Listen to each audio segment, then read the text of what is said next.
Hey friends, Joe here at Reverb. We're going to take a couple quick minutes to celebrate the influence of Chuck Berry. In his recent passing, we look back to the massive influence that he had on rock and roll. From John Lennon to Brian Wilson to Brian May to anybody, all of our favorites, Chuck Berry was their number one. So we're going to take a quick look at Chuck Berry's style and influence through the window of Johnny B. Goode. We've all heard it 1,000 times, but its impact on rock and roll and the history of popular music is undeniable.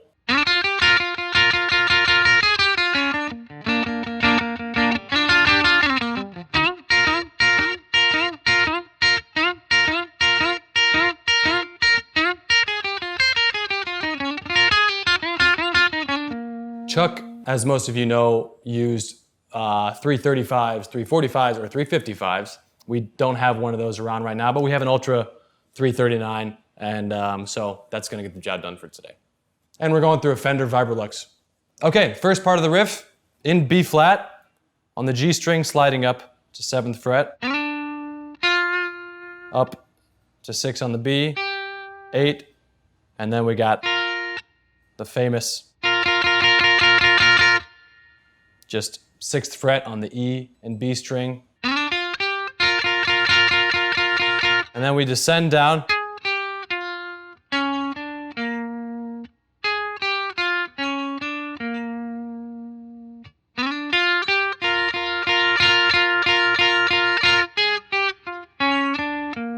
And then sliding into 8th fret on the D and 7th fret on the G.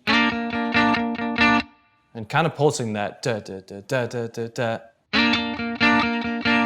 And then another slide, 7th fret on the G, 6th fret on the B. You hit that twice.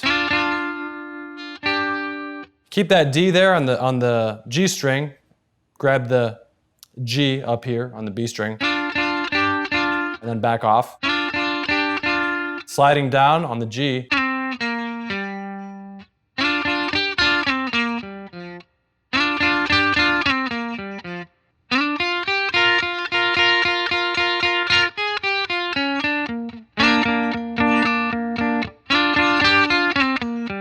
Then we got the famous Chuck Berry riff here.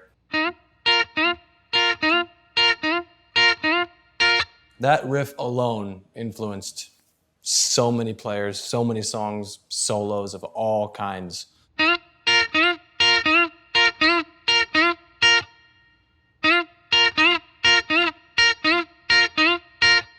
then on the third time, you're going.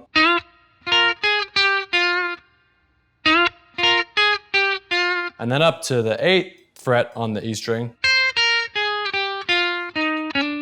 Quick little hammer there from 6 to 7 on the G. Keep that shape after you hammer that on there, and you've got the upper structure of the B flat major chord that you're kind of raking from the G string up to the E. Just give a nice little rake. After that rake, you're going from 9th fret to 8th fret on the B string, sliding into that 8th fret from the 9th fret.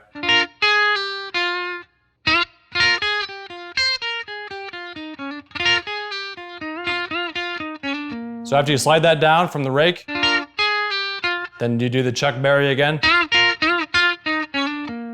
And then that hammer on there from the minor third to the major third. All these licks, all these tiny little hammer-ons, double stops, bends, we really can't speak to the volume of impact that it had. It's pretty amazing.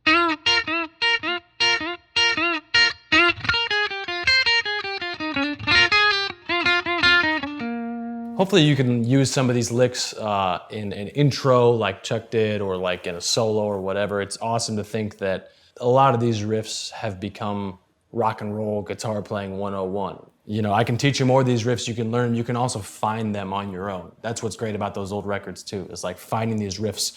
Once you have your position in there, you know, you find your key, you can find all those riffs. And it's the standard. It's what rock and roll was built on. It sounds cliche to say these things now, but it's like, it's true. You know, this guy like invented this stuff, and get after it.